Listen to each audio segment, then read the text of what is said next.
అలానే సారవంతమైన వారితో సాంగత్యము చేసినట్లయితే మనలోని అజ్ఞాన పొరలు తొలగిపోతాయి అంటారు. మిరిమె గింజ చూడు మీది నల్లగనుండో, కురికి చూడు లోన చురుకు మనోనో,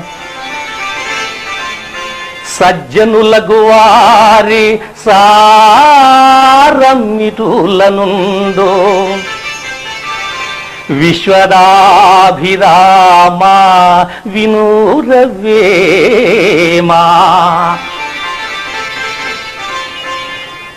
సారవంతమైన వారితో సాంగత్యము చేసినట్లయితే మనలోని అజ్ఞాన పొరలు తొలగిపోవటమే కాకుండా మనము సన్మార్గములో పయనించడానికి మార్గదర్శకమవుతాయి. విద్యావేత్తలు, మేధావులు, జ్ఞాన సంపన్నులు ఎప్పుడు మిరిమ గింజవలే లోని సారము వలె సారవంతమైన వాక్కులతో సమాజానికి మార్గదర్శకమైన మహోన్నతమైన మార్గాన్ని చూపిస్తారు. కానీ కొందరు వారి స్వార్థము కొరకు నిస్సారమైన వాక్కులతో డాంబికాలను ప్రదర్శిస్తూ వారి స్వార్థము కొరకే వారు నిస్సారమైన మాటలతో ప్రజలను మభ్యపెడుతుంటారు అంటారు వేమన. కనుకనే సారవంతమైన వారితో సాంగత్యము చేయమంటారు వేమన.